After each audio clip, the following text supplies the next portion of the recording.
اللي كلمني قال لي ماشي. قلت له انا داخل النادي الاهلي وانا عارف يعني ايه النادي الاهلي وانا نفسي اشتغل في النادي الاهلي، فمش الفلوس هي اللي هتقول لي اشتغل ولا ما اشتغلش يعني.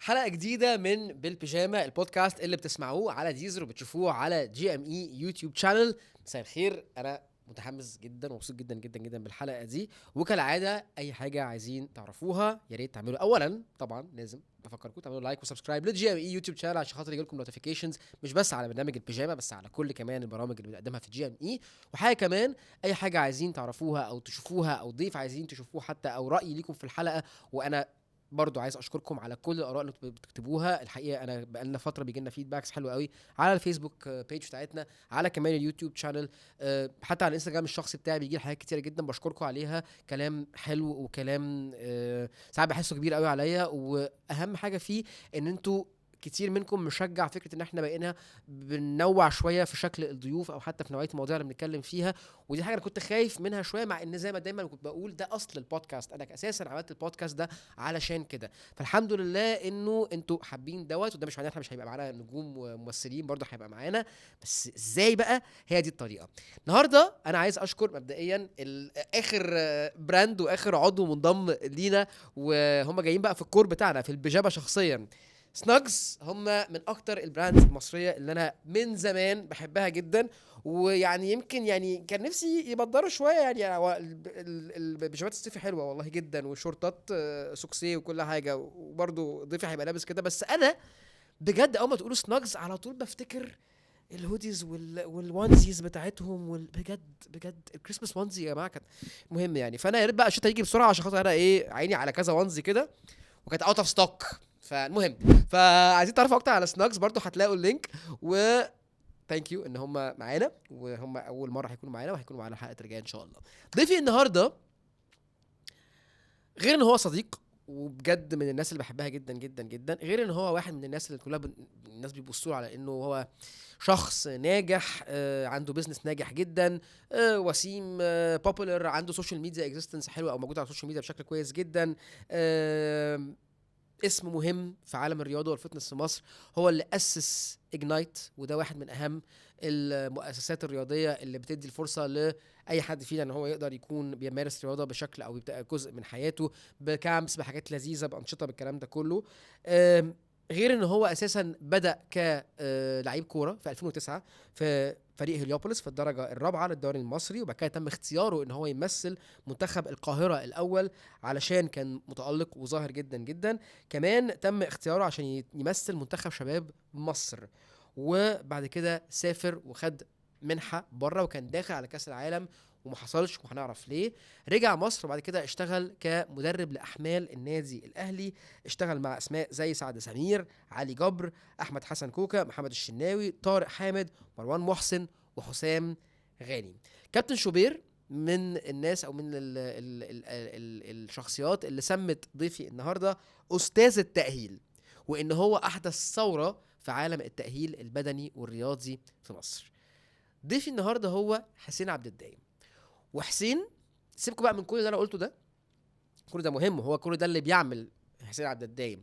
بس انا دايما كان عندي فضول، لان انا بشوف حسين ده عنده كمية طاقة انت مش هتحسها غير لما تقعد معاه، وفي نفس الوقت من خلال حتى البوست، حتى لو انت ما تعرفوش شخصيا، بتحس ان هو عنده كتير يقدمه، عنده كتير يقوله. ودايما كان في اعتقادي انه هو بيقول كتير وبيتكلم وبيعبر عن نفسه بشكل كبير جدا، ولكن دايما كنت حاسس انه عنده اكتر بكتير يقوله من ورا يعني من ورا اللي بيقوله ده، او اكتر من اللي بيقوله. وفي نفس الوقت كمان حسيت انه في وقت صغير جدا هو عمل حاجات كتيره قوي قوي. يعني انت حتى لما تبص على السي في بتاعه، راح وجه واحترف ودرب ورجع واشتغل مش عارف ايه وعمل ايه، وبعد كده بقى مش عارف، بيعمل حاجات كتير جدا جدا جدا جدا، وعنده خبره كبيره جدا جدا جدا، مع انه سنه صغير جدا جدا جدا. هو حسين 31 سنه يعني، فاللي هو امتى حصل كل ده وازاي حصل كل ده؟ فانا النهارده عندي فضول كبير جدا معاكم انه ازاي الشخص ده بيقدر ان هو يدي كل كميه الطاقه الايجابيه ديت، ومع التجارب اللي عدى بيها اللي ما كانتش كلها نجاحات على فكره، وازاي عنده اصرار رهيب وعنده ستامina رهيبه بتخليها تكون، او بتخلي الطاقه دي تكون موجوده في كل حاجه بيعملها. وده بيبان حتى لو انت ما تعرفش حسين عبد الدايم، حتى من خلال السوشيال ميديا الخاصه بيه. فانا عندي فضول ان انا اسلط الضوء على واحد من اهم الاسماء في عالم الرياضه والفتنس في مصر، وده اللي هحاول اعمله النهارده. ومش بس كده، كمان الاهم ان انا اسلط الضوء على واحد من انجح الشباب الموجودين في مصر اللي شرفوا بجد. حسين عبد الدايم ضيفي النهارده في بالبشام.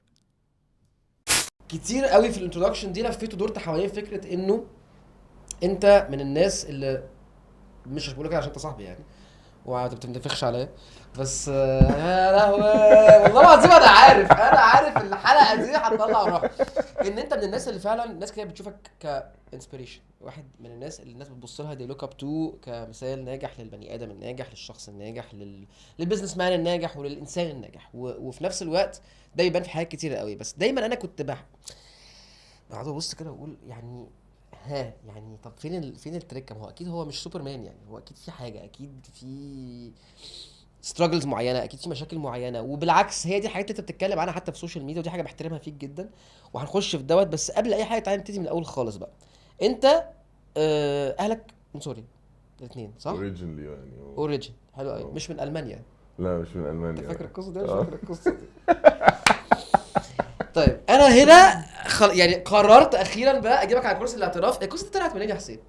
عشان انت جيت قلت لي فاهم، انا قلت لك انت كانت روبر ماشيه والناس كانت كلها مقتنعه ان انت ابوك الماني ولا امك امي المانيه وانت قلت لي انا لا تعالى بقى. مين اللي طلع؟ انت طلعت؟ لا مش انا خالص يا والله حسين. والله خالص. طب ايه الرومر اللي دي طلعت من زمان جدا وانا صغير يعني، راندملي كده بتطلع ان انا من المانيا اشمعنى ألمانيا؟ مش عارف شكلك والله. يعني. شكلي بقى بالشاسيه مش بس عارف. انت سكت، انت ما قلتش حاجه، انت فضلت ساكت. انت كنت مستفيد من الروبر دي، كانت عاجباك انت عملت كده مره انا فاكر كانت في حاجه، كانت في اسانسير، انت حكيت لي الحكايه دي.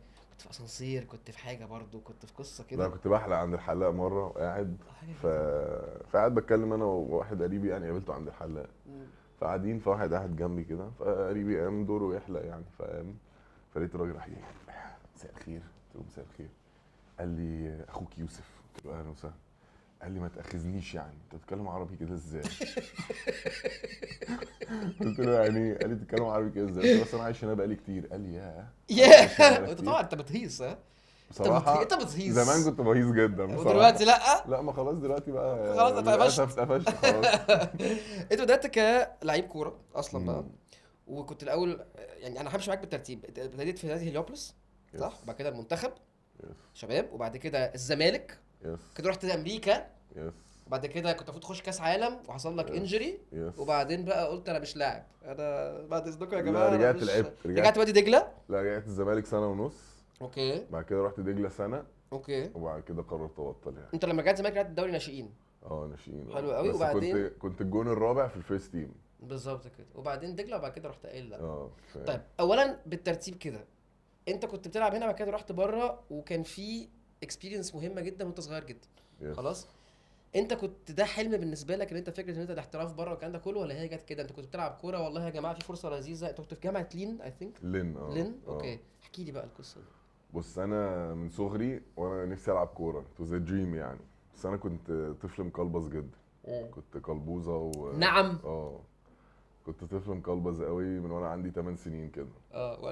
والماني لحد سن اكل عندكم حلو احنا عارفين جدا. لحد سن 16 سنه كنت مقلبص جدا، من 8 ل 16 يعني. ما فيش رياضه ولا في رياضه؟ لا بلعب كوره كارثيه. وانت مليان يعني. وانا مليان. بلعب كوره، بتمرن 5 ايام في الاسبوع، وبتمرن وبروح بعمل كل حاجه يعني. ولكن كنت اوفر ويت يعني لسني يعني. بس بعد كده 17 السمر ده ركزت جدا جدا جدا، واخدت قرار ان انا I will lose the excessive weight، وبدات اتمرن كل يوم في الصيف. ما سافرتش بقى ولا ساحل ولا غيره، وقعدت واتمرنت كل يوم ونزلت الوزن كله يعني في 3-4 اشهر. نزلت كام كيلو؟ لا نزلت كتير يعني، مش فاكر الرقم بالظبط بس نزلت كتير يعني. اوكي. ودي كانت خلاص هي المره، وعمرك بقى ما تخنتهم تاني؟ ما تخنتش تاني. لا تخنت بقى لما اتصبت يعني، وانا في امريكا لما ركبتي اتخلعت I gained بقى الويت يعني. اوكي حلو. طيب لعبت هنا ازاي جه موضوع الاحتراف اصلا؟ موضوع الاحتراف جه كالاتي. انا كنت بلعب في الزمالك ساعتها، وكان عندي ماي بيست فريند كانت بتلعب كوره برضو. يا سلام، ده ايه متربيه اللذيذه معانا دي؟ يعني، كانت صاحبتي انا واختي جدا. اوكي. اوكي. فشي ابلايد لنفسها في جامعات بره، وشي ابلايد ليا حلو. انا وهي. حلو. فلقيتها جايه بتقول لي يو جوت اكسبتد في جامعه بره. حلو. فقلت لها جامعه فين؟ قالت لي في امريكا كذا كذا كذا. قلت لها وانتي؟ قالت لي لا انا رايحه كندا. غيرت المسار خالص يعني. اوكي. فهي راحت كندا وانا جالي سكولرشيب، فقمت رايح امريكا. كنت ساعتها بلعب سكولرشيب في دراسه؟ كوره. كوره. كوره ودراسه. اوكي، كوره ودراسه. اوكي حلو. بعد كده رحت انا امريكا، كنت بلعب في الزمالك ساعتها، كان بقالي سنه تقريبا، سنه وكنت في المنتخب. فقعدت مع مدرب المنتخب ساعتها، قلت له يا كابتن جاي لي فرصه كذا كذا كذا. قال لي روح. قال لي روح واحنا هنبعت لك تنزل لنا في المعسكرات. قلت له اكيد. قال لي يس اكيد. المهم خدت قرار، بلغتهم في النادي، وقمت واخد بعضي ايه، قالوا لي ما ينفعش وانت مش عارف ايه وعقد ومش عقد. قلت لهم انا طالع حاجه، ده طالع بره وكده. المهم ليجلي كان ينفع ان انا اعمل كده. والناحيه الثانيه اهلك كانوا تمام؟ ما كانش لا بابايا كان رافض تماما. كان رافض؟ تمام الله يرحمه ليه يعني. الفكره؟ انا والدي كان رافض ان انا العب كوره اصلا، كان رافض ان انا اعمل، احنا عندنا عرف في العيله كده، عيله والدي يعني، انه ما ينفعش تعمل اي حاجه بره العيله، يعني لازم تشتغل في العيله. إيه؟ غزل ونسيج. اوكي. بس انا يعني انا اهلي اتطلقوا وانا صغير، وانا عندي 5 سنين تقريبا او 4 سنين. وعشنا مع والدتي يعني حياتي كلها يعني. جدي بابا والدتي الله يرحمه هو اللي ربانا، هو ومامتي وجدتي. والدي كان في الصوره بس يعني مش قوي يعني. بس فهم اللي كانوا مربيني. فوالدتي كانت مشجعه جدا جدا، قالت لي لو انت شايف ان ده الخير ليك روح، ما تفكرش يعني. وهو ما كانش برضه؟ لا ما كانش موافق خالص. وسافرت؟ سافرت بس ما عمل خدش بينك جنيه وبينه منه مشكله يعني. ولا لا؟ ما خدش جنيه منه خالص. حلو. سكولرشيب. قرارك. قراري، وسافرت وكل حاجه. بس حتى وانا مسافر هو اداني اول بوكيت ماني وما ادانيش فلوس تاني بعد كده يعني. لما رحت هناك فلوس خلصت. بس انت ناجح يعني. هو انا ماشي، انا فاهم فكره ان الفاميلي بيزنس الكلام ده كله، بس الراجل انت ناجح يعني. انت رحت هناك عشان انت شاطر وعشان انت تستحق السكولرشيب دي، ورايح تحترف بره. وانت كنت عندك كام سنه ساعتها؟ كان 17 سنه. 17 سنه.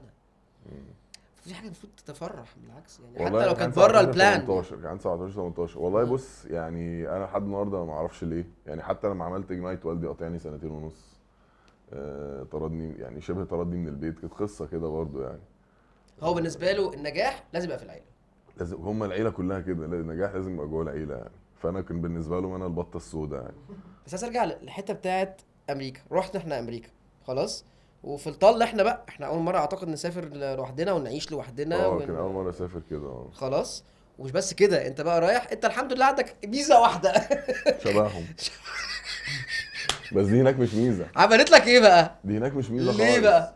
مش ميزه عشان انت واحد منهم فانت مش مميز. انا في مصر ببقى مميز. بس طبعا You stand منهم، out. بس بلوت تويست، ايه ده انا مصري يا جماعه هوبا. بس هو مصري مش بيصدقوا خالص، كانوا في الاول خالص يعني. لما اجي اتكلم مع حد يقول لي انت منين، اقول له مصري، يضحك. يعني مره بتعرف حتى على واحده يعني صديقه يعني، واحده صاحبتي يعني دلوقتي صاحبتي، فبقول لها انا مصري. قالت لي يعني عيب قوي ان انت تستخدم اللاين ده يعني، ان انت تحاول تبيك مي اب بيه يعني. فقلت لها I'm not trying. روشه منك. قلت لها I'm not trying to. قالت لي I've heard that a lot. فقلت لها لا والله I'm not trying to يعني. بس يعني لا، ما كانش ميزه قوي ان انا شبههم. هي ميزه ان انا ممكن ابلند ان ما عندكش بقى فكره بقى الحاجات بقى اللي هي الريسيزم والمش عارف ايه والديسكريميشن دي، عديت من فلت انت منها. بس امريكا الحته اللي انا كنت فيها مش كده خالص اكشلي. كنت في فين فلوريدا. بالظبط؟ فلوريدا. حته اسمها بوكا راتون. اوكي. كنت لسه هناك الصيف اللي فات ده. يا سلام، انا شفت ستوريز كده، كنتش فاهم انت كنت فين. كنت هناك. كنت هناك. رحت ايه يعني فور فان كده ولا كان في لا حاجة؟ واحد صاحبي كان بيلعب في اولمبيا، وبيج رامي صاحبنا برضه، عارف بيج رامي؟ طبعا. كان بيلعب في اولمبيا، فكنا رايحين نسبورت الاثنين. فبوكا جنب اورلاندو 3 4 اور درايف كده. فرحنا هناك، كان صاحبي معسكر هناك بيتمرن هناك وكده. فرحت قعدت اسبوع هناك. بعد كده رحنا اول 4 ايام. بعد كده رحنا اورلاندو. قعدت قد ايه اصلا لما رحت السكولرشيب؟ ما عادش كتير، قعدت بتاع من 4 ل6 اشهر تقريبا يعني. ياه. الجليتش حصل في موضوع الاصابه اللي كانت قبل كاس العالم. قبل كاس العالم 5 اشهر 6 اشهر كده. وكانت هناك. كنت هناك. اوكي. ايه اللي حصل؟ انا فاكر كويس جدا، كنا في التمرين كانت بتمطر جدا، كنت لابس جزمه حديد وانا ما كنتش لابس جزمه حديد خالص يعني. كانت بتمطر قوي ومدرب طلع في النص كده قال this is the last ball in training و I was doing very well يعني very very well. كنت مركز قوي وكنت ماشي كويس جدا والمدرب كان مبسوط مني جدا و my results was very very good يعني. بس بعد كده انا كنت واقف جون، فانا كنت واقف على الجون في نص الملعب وبنلعب تقسيمه نص ملعب، وهو الكوره بتتلعب كورنر في النص الثاني في الملعب يعني في الجون الثاني. اتلعبت كورنر، فالباك ليفت بتاع الفرقه اللي بتلعب قدامي راح مستلم الكوره على صدره وراح لاعبها تشيب طويله للسترايكر عندي، كان واقف لوحده خالص بره البوكس بتاعتي. فعملت سبرنت بره سريع قوي قوي، نطيت خطفت الكوره بدماغي من قدامه واي لاندد، رجلي نسقت في الارض وجسمي كله راح مكمل. بس يعني and it was the end of it شكرا يعني. يا جماعه. انكل رجلي راح خالص لورا وركبتي خرجت من مكانها خالص، لما وقعت ردت في مكانها تاني، عملت يعني يعني دي كده بس خرجت كده بس وردت تاني. والله بس انا اسف. باي باي كاس عالم. انا فاكر كويس جدا، نزلت اصلا نمت انت كنت كده. عارف ان دي على طول مشكلة. نمت لورا كده، حتى وشي كان كده والدموع عماله تنزل يعني، كنت بعيط جدا عشان عارف اللي فيها. خلاص يعني. وكل اللي كنت بقوله يا رب يا رب يا رب يا رب يا رب، ما بقولش حاجه تانية. حتى شالوني ودوني الاوضه بقى بعد كده عند الدكتور، فقالوا لي انت بتقول ايه يعني؟ قلت لهم ما بقولش حاجه خالص يعني، بقول كنت بس خليكم انتوا في حالكم. بس رحت بقى بعد كده رحت للدكتور بعدها بيومين كده، جراح يعني، بص عليا قال لي son you tore everything in there probably. قال لي we need to get an MRI to see what kind of surgery you need. وبدأوا بقى هناك مختلفين شويه عن هنا يعني، هناك بقى بدأ يدوني سيشنز سايكولوجيكال يعني، هيئوني بقى للعمليه وبوست عمليه فبدأ الدكتور يقعد معايا يهيئني بقى نفسيا ويتكلم معايا ومش عارف ايه وكده. لا زي هنا بالظبط. بس بعد كده خش يا ابني. بعد كده بعدها باسبوع بقى كان سكادجولد ان انا اقابل الدكتور قبل العمليه بيوم. فرحنا عملنا الام ار اي ورحت اقابل الدكتور. كان الدكتور الحته اللي انا قاعد فيها از ريتايرمنت سيتي بتاعت في امريكا، فاحسن دكاتره تغيير ركب هناك يعني عشان الريتايرد كبار وبتاع. فقابلت دكتور كان المفروض يعني هيز ون اوف ذا توب هناك، فقعد كده وراح حط الام ار اي على السكرين كده بتاع اللي بتطلع عشان يشوف الاشعه وكده. فراح بص لدكتور الجامعه كده وراح بص لبتاع تاني فقال له this is a miracle كده بالظبط. وانا بقى قاعد يعني ميريكل ايه اللي ميريكل، ركبتي متدمره وانا قاعد وكل حاجه راحت طيبين يا جماعه باي باي يعني. بالظبط. فراح بص لي كده قال له something's wrong. قال له يا انا كنت ببص عليه انا والاسيستنت بتاعي وعاملين في حاجه غلط يعني. فبص لي كده قال لي young man you just got a miracle from God. It has nothing else. It doesn't mean anything else. فقلت له what do you mean يعني؟ قال لي اللي احنا شايفينه ده ما بنشوفوش في الكتب خالص. قال لي ده حاجه ما بتحصلش. فقلت له ايوه يعني ايه، مش ايه اللي حصل يعني؟ قال لي انت ما قطعتش حاجه في ركبتك خالص. قال لي ازاي؟ ما اعرفش. I have no answer. قال لي انت ركبتك خرجت كلها من مكانها ولما ده بيحصل كل الرباط لازم يتقطع طبعا. كله. طبعا. قال لي انت الماسل فايبرز بس اللي في ظهر الركبه اتقطعت. قال لي that's nothing. قال لي المشكله الوحيده بس ان انت جالك بون بروز جامد جدا من خروج العظم من المفصل ورجوعه تاني. قال لي ده مشكلته ان انت ممكن تقعد اكتر من ان انت تعمل عمليه صليبي. قلت له يعني ايه يعني؟ قال لي ممكن تقعد up to a year تريكفر عشان عظمك ممكن ياخد وقت اكتر انه يريكفر. وقد كان وحصل كده لا فعلا. قعدت 5-6 months بس تقريبا. الحمد لله. الحمد لله. يعني رجعت على وادي دجله خلاص وبعدين على الزمالك تاني ولا خلاص؟ رجعت على الزمالك بعد كده سنه ونص، بعد كده باعوني لوادي دجله يعني. حلو. لعبت سنه في دجله، خدنا الدوري ناشئين. حلو. وبعد كده الدنيا بقى لخبطت كده بعد الثوره وكده. فخدت قرار ان انا مش عايز اكمل يعني. ليه بقى؟ انا عايز to be very عند honest الحته to دي. be very honest صليت استخاره كتير قوي قوي قوي وما كنتش حاسس بفولفيلمنت اللي كنت بحس بيها في الاول. يعني كنت بلعب كوره، يعني ممكن كلامي ده يبقى كلام سينمائي شويه، بس انا بجد كنت بلعب كوره عشان كنت بحس ان الكوره بتسعد الناس بجد، بتسعد الجمهور وان اشوف الشغف. انا كنت اهلاوي جدا وانا صغير يعني، جدا جدا ولا زلت اهلاوي فشخ. ده كان سؤال يعني عند الناس كتير قوي يا جماعه لا وانا صغير كنت مجنون اهلي يعني، بقعد في مدرجات بقى والجمهور كله عارفني مجنون يعني. فكنت بشوف انا بتبسط ازاي والناس حواليا بتبسط ازاي، بس فكان نفسي اعمل ده للناس. فلما وصلت لبوينت حسيت ان انا مش قادر اعمل ده للناس او ان انا مش بحقق ده للناس، I wanted to look for something else اقدر اعمل بيها ده. عارف ان انتوا مبسوطين قوي، وعارف ان انا ممكن اكون بفصلكم شويه، بس والنبي عشان خاطري ما تنسوش تعملوا لايك وسبسكرايب لجي ام اي يوتيوب شانل، وتعملوا كمان تفعيل للجرس عشان خاطر يوصل لكم كل النوتيفيكيشنز وتعرفوا كل حاجه عن حلقات بالبيجامه على جي ام اي. ثانك يو باي. بعد كده رجعت تاني للرياضه، وبدات بفكره ان انت جمعت شويه صحاب ورحنا على نادي هليوبوليس. لا اكشلي ما بداتش كده خالص، لا بدات بالصدفه. واحد صاحبه اختي كانت بادئه شركه زي اجنايت كده ساعتها، كان اسمها ستاليونز. حلو. كانت هي ومجموعه اصحابها يعني. انا فاكر ستاليونز. كانت هي ومجموعه اصحابها. فاختي الكبيره يعني كانت بتلعب كوره برضو. وانا واختي قريبين قوي قوي قوي يعني. يعني انا دلوقتي انا واخواتي عندي اخوات صغيرين دلوقتي يعني. فقريبين جدا. فاختي الكبيره قالت لي تعالى اتمرن معايا في النادي. انا رايح اتمرن مع ساره وبتاع، تعالى اتمرن معايا. قلت لها يا بصي انا لسه مبطل كوره وفعلا مش قادر اصحى 6 الصبح دي تاني. انا كنت بصحى 4:30 اروح اتمرن في المعادي الساعه 5:30 سترينث تريننج، وبعد كده بطلع بقى على الجامعه، من الجامعه اطلع على النادي. فيعني حياتي كلها كانت كده يعني. قلت لها انا بطلت فانا مش قادر اصحى بدري خالص. فقالت لي لا تعالى معايا ومش عارف ايه وكده. قعدت تزن، اختي عندها امكانيه تزن زن مرعب. فقعدت تزن قلت لها خلاص هريحك هاجي معاكي يوم. رحت اتبسطت جدا. اتعرفت على واحد كان one of the partners اسمه كريم، شخص جميل جدا يعني جدا جدا. اتعرفت عليه وبدات اتمرن. بعد اسبوعين قال لي مش عايز تمرن معانا؟ فقلت له انا ما عنديش اي credentials وبتاع. قال لي you can get credited واحنا شغالين وانت عندك experience من الكوره وكده. اللي هو performance training كان ساعتها functional training يعني. ايه الفرق؟ functional training is just functional training. performance is a هدف science. معين. is a science. is a science of human performance يعني. داخل بيه بقى داخل حاجات كتير قوي ممكن ابقى اقول لك عليها يعني. اوكي بس functional training ده اللي هو البيسك، اللي هو لما انت basic functions تخش يعني. تعمل زي سويدي يعني، سويدي سلاش يعني جيم.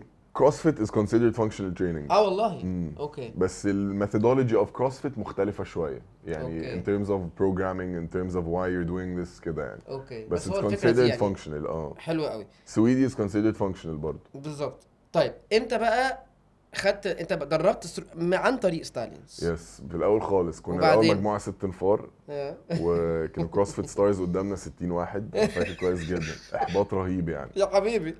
الستة بقوا 8 بقوا 10 بقوا 12 بقوا 20 لحد ما بقينا في النادي. في النادي كل ده بقينا 60 ومن غير لا اكويبمنت ولا اي حاجه في الطل كده يعني. لا يعني سلم باندز بتاع خالص. بس كنا بنعمل انا واختي بقى الاكسبيرينس بتاع الكوره. كنا بندي الناس اكسبيرينس تمارين الكوره اند سو اون. فالناس were very attracted. بنعمل حاجه مختلفه. وانا واختي صوتنا عالي جدا. فصوتنا بننزل الملعب ده بتاعنا يعني ده منطقتنا. بس بعد كده بقى from there سنه بسنه اختي جالها فيفا ماستر سكولرشيب فسافرت.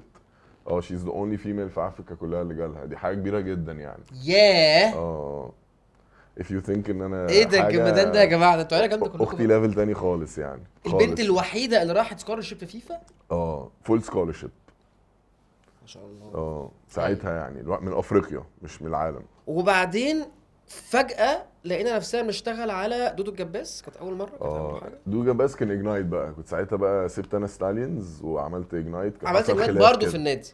في النادي كنت مؤجر حق كده صغير اصغر من الاوضه اللي احنا قاعدين فيها، اصغر من الكرسيين دول على بعض. والله. انت قلت طب خلاص بقى يلا بقى نلعب لوحدنا شويه. اكشلي لا يعني هو حصل كونفليكت ما بيني وما بين كريم. كونفليكت ما يعني. هو كان شايف ان هو احسن بشكل معين وانا كنت شايف احسن بشكل معين. فاخدنا قرار ان احنا ننفصل يعني. وانا كنت واخد قرار مش هعمل حاجه خالص اكشلي. اشتغل بقى في المصنع وخلاص مش هشتغل في الرياضه. بس الناس بقى كذا حد. انت واضح يعني الرياضه دي حاجه جزء من كل اللي حواليا بقى قعدوا لي لا لازم تعمل ومش عارف ايه. قلت لهم انا همرن 10 تنفار ومش همرن غيرهم. ففتحت ريجستريشن في ساعه فولي يعني فل 10. فالناس بقى طب افتح 10 كمان طب مش عارف ايه. كانت الساعه 8 و9 بالليل. فتحتها تاني يوم الصبح فل. كلميني طب افتح 10. قلت لهم لا خلاص انا هركز في ال 20. عشان انت لوحدك انت معكش حتى سب ترينر. كان معايا واحده بنت. كانت ساعتها ماي بارتنر وخرجت بعد كده. خرجت بعد 10 اشهر من الشركه يعني. بس بدات كده وفضلت بقى امرن جروبس. كان معايا 2 اثليتس ساعتها، واحد بيلعب مودرن بنتاثلون وواحد بيلعب مطرقه. and then from there بقى دودو الجباس بدأ معايا. كان اول لعيب كوره. واحد صاحبي اسمه يوسف كان بيلعب مع دودو في بلجيكا. كلمني قال لي دودو الجباس لسه راجع مصر وبيدور على حد يعمل الشغل بتاع بره، فاي ريكومندد يو. فكلمت دودو، كلمني قعدنا مع بعض. انت ما درستش؟ لا درست بقى. خلاص بقى درست. سافرت خدت كويس اللي هو اكسوس منتشر فيز 1. حلو. وكنت قاري كويس كامل بتاع نيا سام، سبورتس بيرفورمانس سبيشالست يعني. حلو قوي. بيرفورمانس انهانسمنت سبيشالست. دودو الجباس جالي قعد معايا 5 دقايق قال لي هو ده انا بدور عليه. انا كنت برضو بفكر يعني هيجيب الثقه دي منين كلها. من هو كان بيلعب في اوروبا. ففاهم ان الدماغ فاهمه وهتعرف. لا انا كويس اللي خدته ده كان ساعتها ب $3000 بلس اكوموديشن بلس سفر. حطيت كل الانفستمنت اللي معايا يعني. الناس قالوا يا ابني انت مجنون، في حد يدفع الفلوس دي كلها في كويس؟ قلت لهم انا مجنون، انا عارف انا بعمل ايه، انفست في ماي اديوكيشن يعني. بس من هنا بقى دودو الجباس بعدها ب3 اسابيع بقى هداف الدوري وراح المنتخب بالظبط وعمل انقلاب يعني. انت عملت اديت له يا ابني ماجيك بورشن ولا عملت ايه ولا؟ بص انا بالذات في الكوره سقيته ايه عشان بس ابقى فاهم. انا في الكوره في اسبوعين بجد. يس انا في الكوره الحمد لله حتى لحد النهارده. اللعيبه لما بتتزنق قوي قوي قوي بيجولي يعني. ممكن يتمرن ويعمل كل حاجه ويروح لناس تانية، بس لو حس ان هو خلاص في مأزق بيجيلي عارف ان في اسبوع اسبوعين بعالج له مشكلته. بعدها كان جده اسامي كبيره يعني. كان بعدها على طول جده ولا كان ايه؟ بعد كان معايا بقى كذا حد تاني. بعد كده جده كان عنده مشكله. اوكي. بعد الصليبي وجالي. جده اكشلي من ألذ الناس اللي انا بحبها جدا يعني. ودودو اخويا جدا. انت عندك كمان علاقه كويسه بكذا حد هنتكلم في القصه دي يعني من صحابي كمان يعني. 2016 2017 بقى جت مرحله ميدو صح؟ 2017 ميدو. قال لك وادي دجله ولا انت كنت وبعد كده رحت على الاهلي صح؟ يعني اول ميدو الاول وداك وادي دجله. وادي دجله 10 اشهر بعد كده انا اعتذرت. ماشي. ايه اللي حصل بقى والنقله حصلت ازاي للاهلي برضه؟ الاهلي دي قصه لذيذه جدا. ايه اللي حصل؟ الاهلي انا كنت عايز اشتغل هناك. كلمت حد هناك في مجلس اداره قلت له كذا كذا كذا. بعت له وانت عندك اجنايت وانت ماشي في الدنيا وانت مش محتاج خالص تروح الاهلي خالص نهائي خالص. بعت له ليه كنت عايز تشتغل هناك حبا في الاهلي؟ بعشق الاهلي. اوكي. بعشق الاهلي يعني. اوكي. بعت السي في بتاعي قالوا لي لا صعب قوي دلوقتي ومش عارف ايه ومستحيل اكشلي يعني. ليه بناء على ايه؟ لا مستحيل يعني. انت صغير جدا في السن. كان عندي ساعتها 28 سنه او 27 سنه. صغير جدا مصري. فاللي انت بتطلبه ده مستحيل يحصل يعني كده بالشكل ده. وده عمره ما حصل يعني. هو دايما مش كل فريق عشان انا ايه اعذر جهلي شويه بس هل مش كل فريق عنده حاجه اسمها مدرب تاهيل بدني؟ بره ولا في مصر؟ لا في مصر. في مصر المفروض بص انا لما اشتغلت مع ميدو كان مدرب الاحمال ده بيعمل التسخين بس. بيعمل تسخين وبيجري لعيبه في بري سيزون بس. ده شغله للاسف يعني. ماشي. وده ينطبق على معظم الفرق؟ كل الفرق مش معظم الفرق. كله ممتاز درجه ثانيه. بره مش كده. لا بره في ديبارتمنت هو المهم اصلا هو اللي بيأهلك. لا هو بره مدرب الاحمال ده تقيل جدا جدا يعني. يعني ايه تقيل جدا؟ مدرب الاحمال ده بيطبق اللي المدير الفني عايزه. فمن غير مدرب الاحمال المدير الفني مش عارف يعمل اللي هو عايزه. بالظبط. فاهم؟ عشان المدير الفني مش مطالب ان هو يدي احمال ينططك. بالظبط. هو بقى مدرب الاحمال ده يعني بره الديبارتمنت دي بيبقى ليها هيد. الهيد ده بيبقى معاه تيم حسب بقى حجم الفرقه يعني. التيم ده ممكن يبدا من 3 تنفار يوصل ل 7 8 9 تنفار. واحد بيعمل اناليتكس للبرفورمانس اون فيلد يعني كام اكسلريشن ديسلريشن جامبس كل حاجه ميكانكس ديستانس كفرد كام بيأهل اللعيب ده ان هو يبقى مؤهل يبقى فت انه يؤدي المطلوب منه. يعني انا شغال مع ميدو مثلا جينا في فتره قلت لميدو لو هتغير طريقه اللعب قول لي. قال لي ليه؟ قلت له عشان طريقه التمرين هيختلف طبعا. قال لي اوكي. فاحنا جينا في فتره ميدو جه قال لي انا هغير طريقه اللعب للطريقه الفلانيه عشان الفتنس ليفل يختلف اللي مش عارف عشان مثلا الديستنسز السبيدز اللي بيجروها الديستنس كفرد في الماتش كله الهيت ماب بتاعته في الملعب بتبقى عامله ازاي. هل هو بيطلع ويرد كتير ولا بيطلع ويريح ما بيطلعش اصلا عشان النفس عشان بالظبط. فللاسف ده ما كانش موجود قوي في مصر. دلوقتي بدا يبقى فيه اويرنس بدا يزيد جدا بعد تجربتك. بعد تجربتي مع ميدو بالذات ان ميدو اللعيبه كانت فت جدا جدا جدا. انا قعدت 10 اشهر مع ميدو مفيش غير 1 انجري في الاخر خالص. 1 انجري. تخيل فرقه ده مش سهل خالص. دجله وميدو كان بيطلع عن تي في يقول انا جايب واحد اسمه حسين عبد الدايم مدرب دي احمال. حقيقه بس الاهلي يعني ما حصلش كده، حصل مشاكل. الاهلي بقى بعديها يعني بعد 10 اشهر انا مشيت من دجله، قعدت تقريبا 8 اشهر 10 اشهر، وبعد كده جالي تليفون من حد في لجنه الكوره، انا فلان الفلاني فلان الفلاني رشحك، حلو، حابب اقعد معاك في انترفيو. رحت قعدت في انترفيو 4 ساعات ماشي ليترلي يعني. كميه اسئله مرعبه، رديت على كل الاسئله الحمد لله يعني. انت سعيت ولا انت لا خالص، انا سكت خالص خلاص بقى. انت بعد دجله هي تجربتك هي اللي وصلتك؟ لا حاولت بعد دجله اروح حاولت. الاهلي، بعت السي في بتاعي واترفض مرتين، فقلت خلاص بقى مش خلاص هجرب باي باي. تاني. مش هجرب تاني يعني. اوكي. انا يعني قلت بس هجبرهم ان هم يجيبوني. وصلت الليفل بقى كان معايا 70% من فرقه انت كنت الاهلي بتعرض مع بيتمرنوا نفسك ولا معايا. كنت بتعرض معاهم ولا كنت بتعرض مع مين بالظبط؟ لا انا عامه انا شخصيتي كده قوي، لما عاوز حاجه هشتغل عليها قوي لحد ما تيجي يعني. فقلت هتيجي يعني هتيجي، انا هجيبها يعني. طب امتى بتحس انه لا طب احنا كده بنضيع وقت يعني؟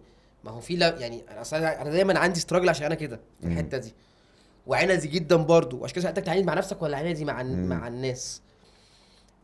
امتى الواحد يحس انه طيب انا جدا وعايز وكل حاجه بس دي مش بتاعتي خلاص؟ لما تبقى مقفوله قوي يعني، كل ما هو تفتح ايه وتقفل المعيار؟ يعني. هقول لك حاجه مثلا، كل ما تفتح وتقفل تفتح تقفل تفتح تقفل تفتح تقفل، تعرف انه مش it's not going that way. انا شخص مثلا انا بصلي استخاره لحد ما استريح، احس انه خلاص مش هتحصل من هنا، فاقوم واخد خطوتين 3 لورا. لو جات لي بعد ما اخد خطوتين 3 لورا اعرف لا، don't back off now don't back up now، لسه في شويه، فاهم؟ وده اللي حصل في الاهلي. ده اللي حصل في الاهلي، ان انا سعيت قلت بقى يو نو وات هتيجي. فبدات امرن اللعيبه، بدل 3 4 لعيبه بقوا 5 بقوا 6 بقوا 7 بقوا 8 بقوا 10 بقوا 11 بقوا 12. فالنادي بمرن اللعيبه كلها بره النادي. فالنادي اجى قال لي طب انت بتمرن اللعيبه دي بره، احنا ما نعرفش بيعملوا ايه، لا هاتهم عندنا. طبعا على رايك. طب تعالى. بس قعدت معاهم، عملوا لي اوفر، I accepted الاوفر. حتى ما يعني انا قلت لهم عايز كذا، فراحوا راجعين لي بكاونتر اوفر يعني. فقمت قايل ماشي. فقال لي ماشي، اللي كلمني قال لي ماشي. قلت له انا داخل النادي الاهلي وانا عارف يعني ايه النادي الاهلي، وانا نفسي اشتغل في النادي الاهلي، فمش الفلوس هي اللي هتقول لي اشتغل ولا ما اشتغلش يعني. حصل وقتها بقى زي ما قلت لك، حصل شويه مشاكل وكان في سفر كتير جدا جدا وقتها. وده اعتقد انه ده كان مشكله، علشان خاطر السفر ده بيبقى فيه مشكله في الفتنس، ان انت بيبقى الفرق الساعه الواحده في البيولوجيكال اور في البني ادم ممكن تفرق.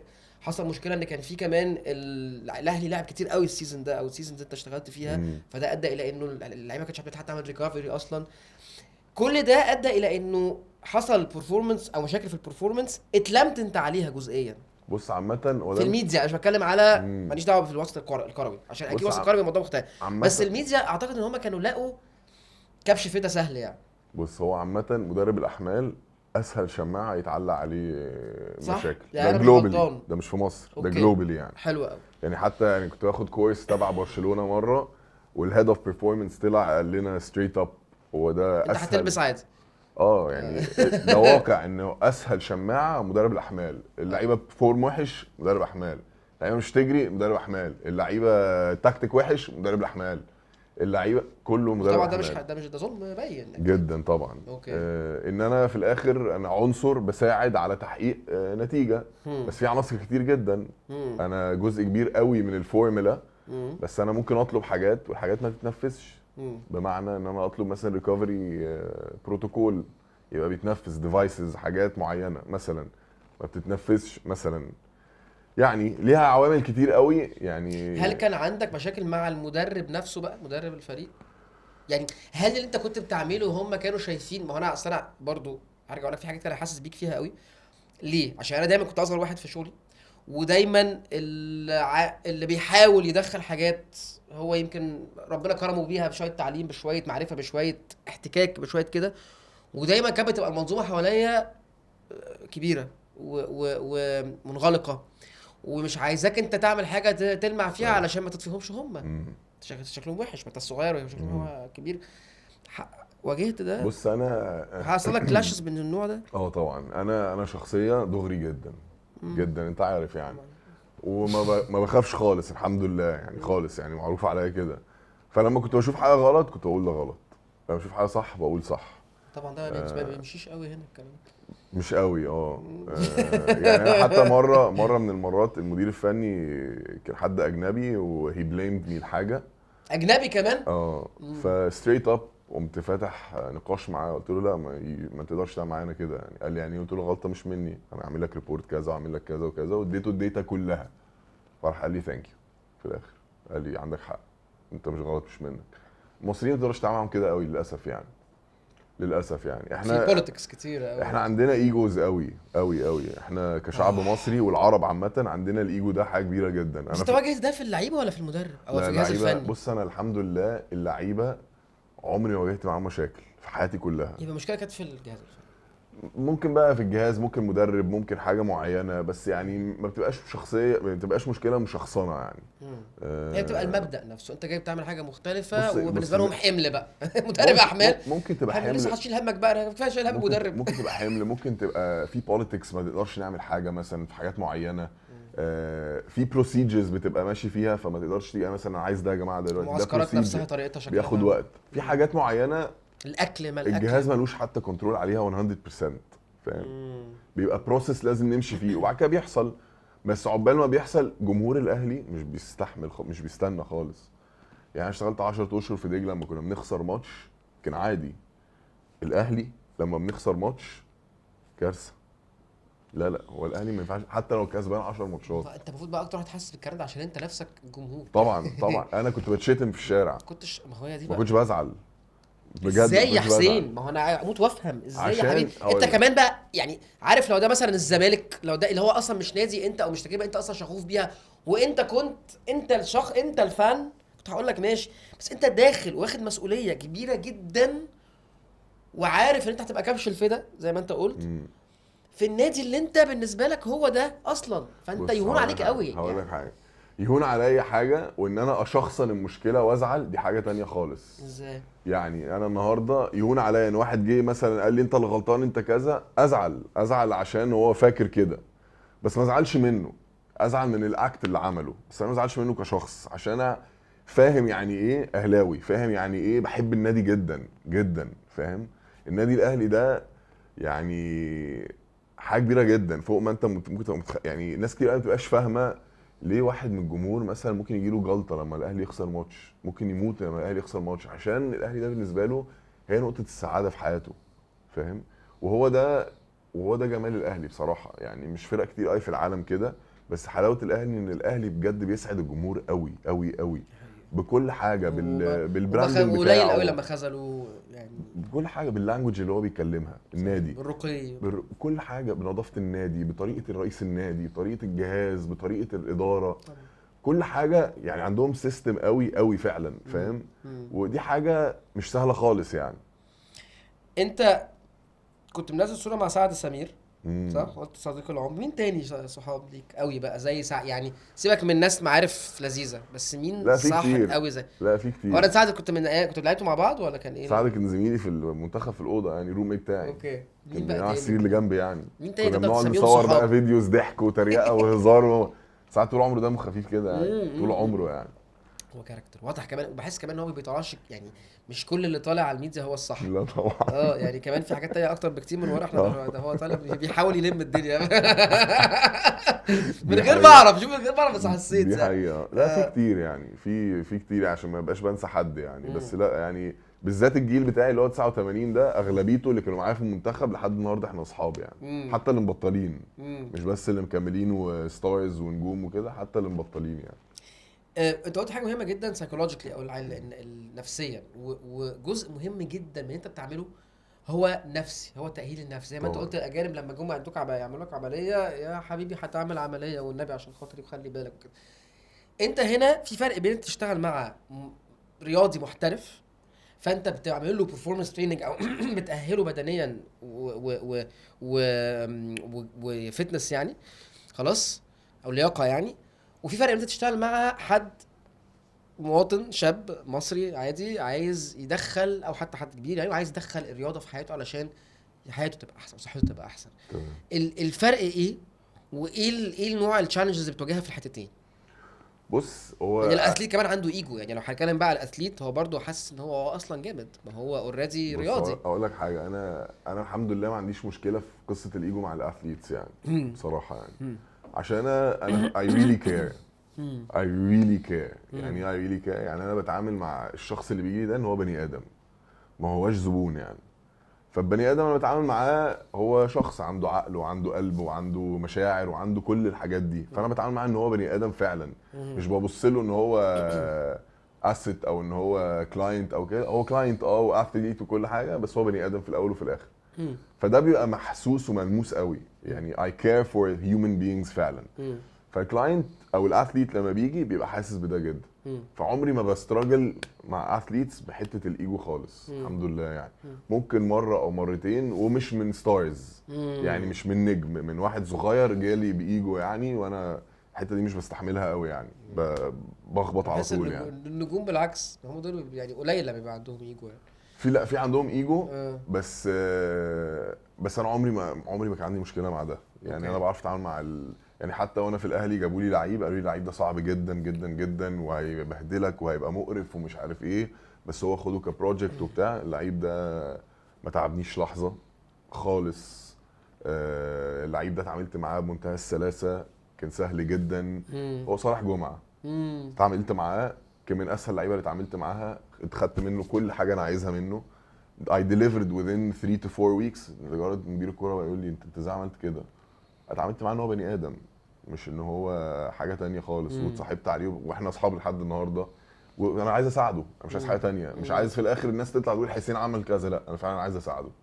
فاهم؟ فده عامل مهم جدا مع الشخص اللي هو مش رياضي اصلا. الشخص اللي مش رياضي هو اتس اكزاكتلي ذا سيم ثينج. هو عايز يحس انه في حد يعني حد فاهمه، حد مهتم بيه. هو هيز ا هيومن بينج في الاخر.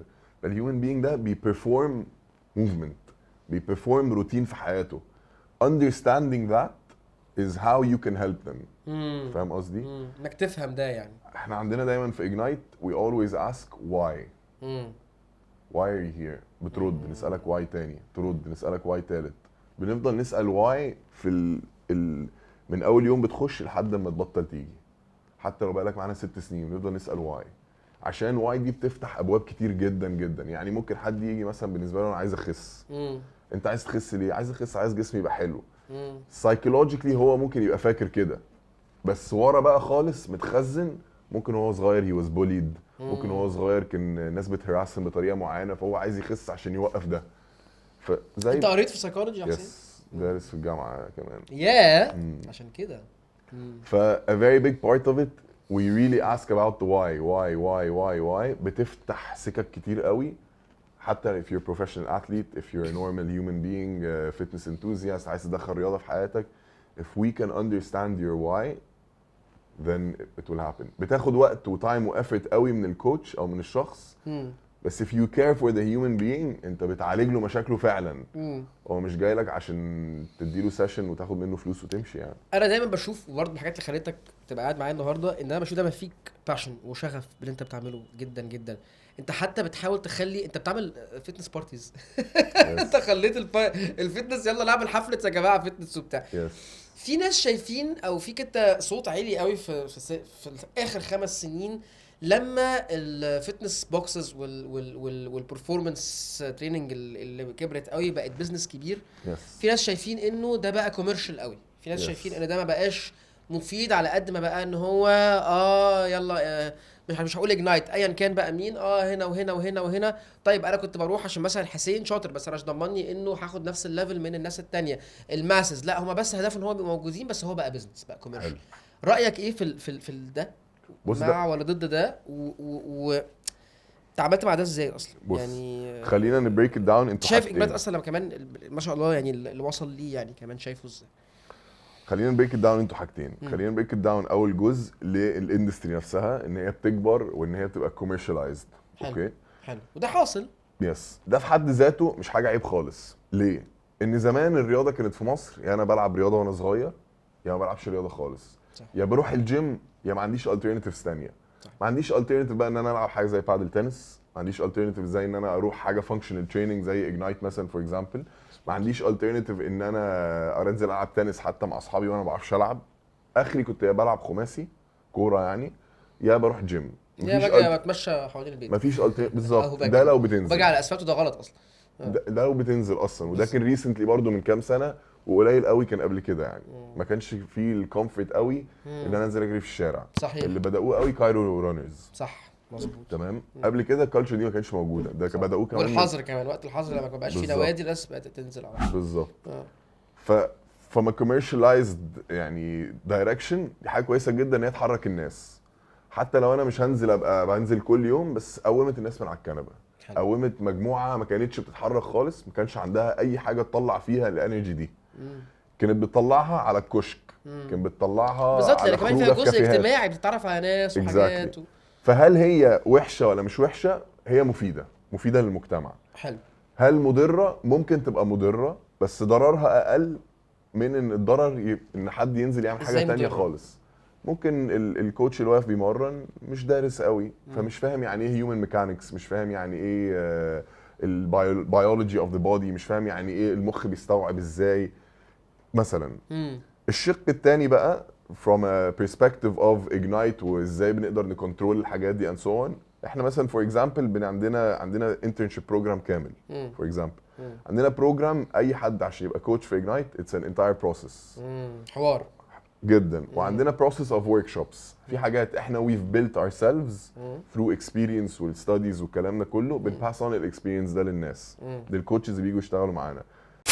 عارف انتوا مبسوطين قوي، وعارف ان انا ممكن اكون بفصلكم شويه، بس والنبي عشان خاطري ما تنسوش تعملوا لايك وسبسكرايب لجي ام اي يوتيوب شانل، وتعملوا كمان تفعيل للجرس عشان خاطر توصل لكم كل النوتيفيكيشنز وتعرفوا كل حاجه عن حلقات بالبيجامه على جي ام اي. ثانك يو باي. جاهز نلعب؟ تعالى نلعب. طيب دي اخر حاجه بقى عندنا. اوكي هنلعب ايه بقى؟ هقول لك حالا. دلوقتي انا هتبقى لعبه ليها علاقه ب اللي انت بتعمله، وليها علاقه بفتره انت كنت فيها اكتف جدا في الكوره بالذات. خلاص. اللي هتخسره هتنزل تعمل بيه بوش ابس. ماشي خلاص. والبوش ابس هتزيد على حسب. ماشي. انت تسالني اسئله يعني. ايوه ماشي خلاص. بس ما تحرجنيش في الكوره، انا ما اعرفش حاجه في الكوره. يا نهار اسود علينا. لا ما اعرفش. طب يا جماعه لا تشيك كام سؤال. طب في حاجات لذيذه، في حاجات يعني ماشي. طب انا ما اعرفش بجد في الكوره كتير، خلي بالك. يا خبر اسود علينا. طب هتخلي هتنزل تعمل بوش ابس، حاجه انت عارف تعملها اصلا. يعني مثلا وانا بلعب في الزمالك صعدت فيرست تيم، ما كنتش عارف اسامي اللعيبه. والله. طيب بسم الله الرحمن الرحيم يا جماعه. اتفضل يا استاذ حسين. انزل على بوش اب قول لي كده. زي بوش اب على طول. اتفضل حضرتك. طيب جاهزين؟ انتوا جاهزين؟ ماشي. جاهز اول سؤال؟ يلا بينا. مين كسب اول كاس عالم؟ لا ما اعرفش. خبر اسود. مش المانيا، لا. هديك 3 تشويسز في كل مره اهو. اوكي. مين كسب اول كاس عالم؟ ماشي. فرنسا. تمام. اوروجواي. تمام. المانيا. فرنسا. برافو. لا طبعا خالص اوروجواي. انزل اعمل واحده. طب ليه اوروجواي صح؟ انا عارف ان هي مش المانيا. كام واحده؟ يلا واحده عشان انا بحبك يعني. طيب الزمالك كسب كاس مصر كام مره؟ لا انسى. 2. لا انسى انسى خالص. يا جماعه انا بصوا انا غالبا دلوقتي 27. انا دلوقتي يا جماعه بنتقم غالبا لكل حد في اجنايت بيقعد يعيط من حسين عبد الدايم اول ترينرز بتوعه اهو. انتقامي على الكاميرا لايف. لا مش الترينرز، مش محتاج تنتقم من الترينرز خالص. مش انتقام مني الحمد لله. انا مدير لذيذ جدا والله. لا انا بتكلم على عين الناس اللي بتيجي بتبقى بتقطع نفسها. ايه هو اسم الاسلوب التكتيكي الطلياني الشهير بصلابته الدفاعيه والالتزام الشديد؟ اديني اوبشنز. لا ما هو انا هقول لك ما اعرفش. طب لا يبقى هجيب تكتيك من ايه؟ سؤال تاني طيب. ايه هو اسم الاسلوب التكتيكي الالماني ولا ايطالي؟ الايطالي انا اسف. الشهير بصلابته الدفاعيه والالتزام الشديد. في حاجه بالسي. كاتا. لا طبعا مفيش. كاتا. انزل اعمل 4. اسمه ايه بقى؟ كاتاناتشيا. ولا هجيبه طبعا. كاتاناتشيا. 3 4. اتفضل قوم. طب ما اعمل 100 وخلاص. لا والله اعمل 100 شوط واحد. خلاص يا حبيبي. بس انا انت بتتعب نفسك ليه؟ مين اول لاعب وبيبص بيعقدني اعمل 100 ولا ماشي. مين اول لاعب افريقي يفوز بدوري ابطال اوروبا؟ صلاح. دوري ابطال اوروبا. مش صلاح. ميدو. لا حاجه سنه 84 كده. ولا ليفربول. لا بروس جروبل لار، اتفضل انزل اعمل لي 10 3 4 5 6 7 8 9 10. تعبت كان كمل عادي. اخر سؤال، ويا رب يا رب تبل ريقي. ده انا بجيب شويه سؤال كده. يا واحد لهوي. واحد من 7. اتفضل معلش، هنعمل ايه؟ مين اللي احرز الهدف الوحيد في نهائي كاس الامم الافريقيه 2008؟ انا كنت في الماتش ده. اعمل ايه؟ الطب. طب اديني اوبشنز. اديني اوبشنز. ما انا هقول اوبشنز طبعا هتجلي كلها. ليه؟ يعني اكيد هبقى افشل واحد في الكون. اديني اوبشنز يا ست. لا طبعا اديني اوبشنز يا مصطفى. ها، محمد زيدان ولا ابو تريكه ولا حسني عبد ربه؟ محمد زيدان ولا ابو تريكه ولا حسني عبد ربه؟ ابو تريكه. احمدك يا رب واشكر. اتفضل اقعد يا استاذ وهرحمك من يعني. يا سلام بجد يا جماعه. وحسين عبد الدايم يتالق معانا في افشل مسابقه. انا قلت لك من قبل ما نبدا.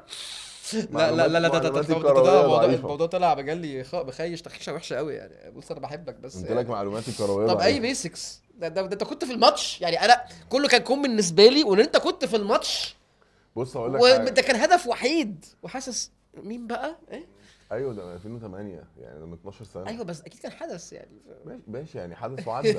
يعني مش حدث مؤثر في حياتي تاثير هام يعني. فراش انا معايا يعني، مش انا اللي جبت الجول يعني. ما كنتش في الماتش يعني، ما كنتش في الملعب. صدق جدا بجد. اه والله. وانا كمان قوي قوي قوي. ثانك يو فور ذس. Thank you so وزي ما انا قلت انا كنت عارف انها هتبقى حاجه مختلفه شويه عن اللي انت بتشوفه منك، بس هي كانت عدت التوقعات كمان بكتير. ثانك يو حبيبي. ثانك يو فور يور تايم حبيبي.